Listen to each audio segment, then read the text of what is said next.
Today we're going to be taking two of the things that we've done in the past, which is working with mouse move events, and second, working with HTML5 video, and we're going to sort of put them together. We're going to mash them into our collab. So this is just an idea that I've had. I don't know if it's totally a great idea, but I thought it was a fun thing to build regardless. So I run a video site where I've got lots of people watching my videos, and I'm always thinking about how do I make the viewing experience a little bit better.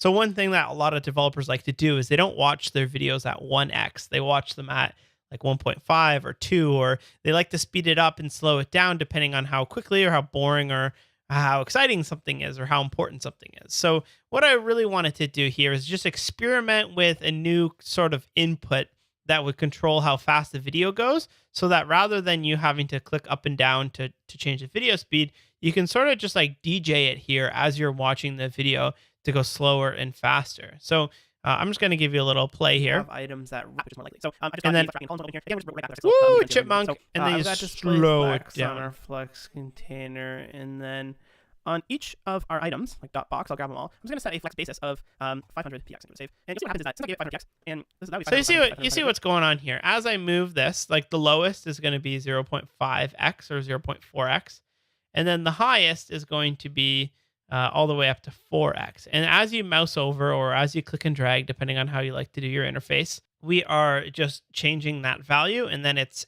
indirectly going to be setting the playback rate on this video. So let's jump into it. This won't be too big of a one, right? So far what I've done is I've selected the speed, which is the entire white bar here. And then we have the speed bar, which is going to be the filled part in here with that sort of blue gradient right here. And then I've just got a video sort of playing here, streaming off of Dropbox. Hopefully it doesn't get shut down. So that's a lot of bandwidth. And then I've got a video element here, which is the actual video here.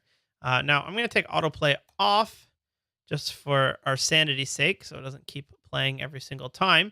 And then what happens is when you hover over top of this, we're going to change the playback rate as well as update the actual visual. So let's do the visual part first, and then we'll work on the playback rate. So first thing we need to do is take our speed and add the event listener of mouse move. And when that happens, we'll have a function. I'm using a proper function here because I need this to be equal to the video itself, or sorry, not the video, the actual speed bar when you mouse over it. And cool. In that function, pass yourself the event, and let's just console log the event when you mouse over it. Open that sucker up in your browser, and you should see this video that we've got going on and our thing. Now, when I start hovering over top of it, you will now see all the different events that we have going on it. So first of all, we need to get where, like this is going to be 0 pixels, and this is going to be however high it is. Let's take a quick look. 410, so that's going to be 410 pixels. So how do we get that? We'll say const y is equal to, and we'll do the same thing we did in the last video, e.page y, and we're going to take the offset this.offset top. Why? Because we can't assume that this bar is going to be at the top of it. There might be padding or margin or anything or another element in between it. So let's console log y, see what we've got there. There we go. You see at the top, you're getting 0. All the way at the bottom, we're getting around 410. So that's showing us how far along we are. We want to turn that into a percentage. So if this is a 410 pixel, if I go to 205 pixels right around here, that should be 50%. So I say const percent is equal to, we'll take y divided by this dot offset height, and that's a way to get the height of the actual one that we have there. So let's console log the percent. There we go. So that is 1. That is 0, and we could bump those up to get to what we want. Then we also need a min and a max because we want this to be 0.4 and this to be 4, right? So how do we do that? We'll just say const min equals 0.4 and const max is equal to, I don't know, 4x or whatever you think the crazy upper bound. Then what we do is we'll make a height variable, and we're going to set that to, the percentage right now is like 0.99, and we want to turn that into 99%. Take our percent variable, multiply it by 100, and then we'll wrap that sucker in math.round. and then add % to the end, and console log the height. So what we got here. All right, so now we actually are getting a full percentage that we're looking for rather than a 0 point something whatever. And then we'll take our bar, which is the speed bar. Say bar dot style dot height is equal to height. Ah, look at this. So far, we've got it up and going. Looks good. Next thing we need to do is update that number that's inside of there. And the way that we do that is we will then calculate what the playback rate is. We'll say const playback rate is going to be equal to, and this is a bit of a weird one because we don't want the minimum to be 0 and the maximum to be 1. That's not the playback rate. At a 0% height, it should be 0.4x, and at 100% height, it should be 4x. So we sort of need to do a little bit of math to get that lower and upper bounds.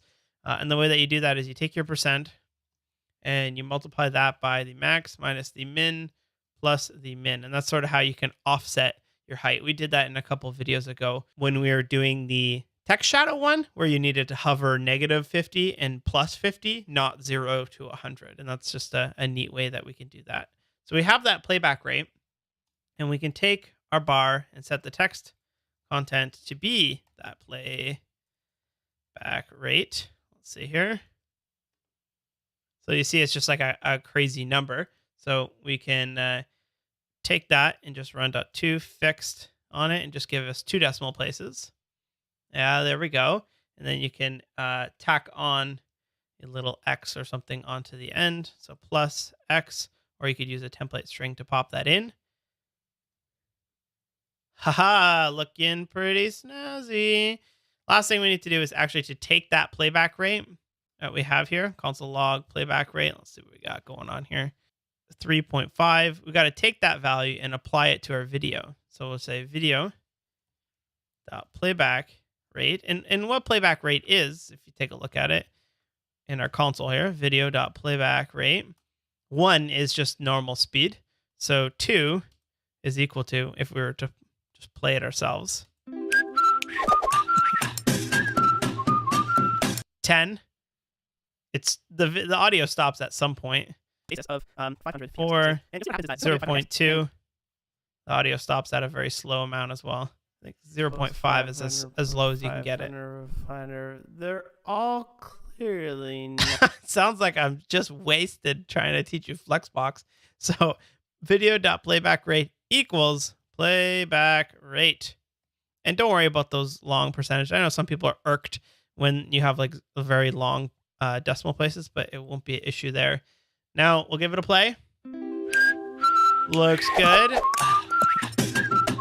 Nice and fast. In the last video, we Slow. learned all about basis flex row and flex ranking and how all that works. And in this video, I want to Fantastic. So that was kind of cool. What we did there is we both calculated the height as well as attached the playback rate. If you don't like doing both your presentation and your functionality in a single function, you could shell that off to 2 separate functions, which you would just then call from your mouse move event right here. And then also we could take this function out and call it handle move.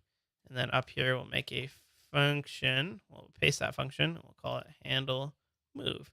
And then you just can hook that up to mouse move, but maybe you also wanted to hook it up to touch move or any other event that you wanted. So got that. Still works wonderfully. Excellent. So hopefully you enjoy that, and I will see you tomorrow.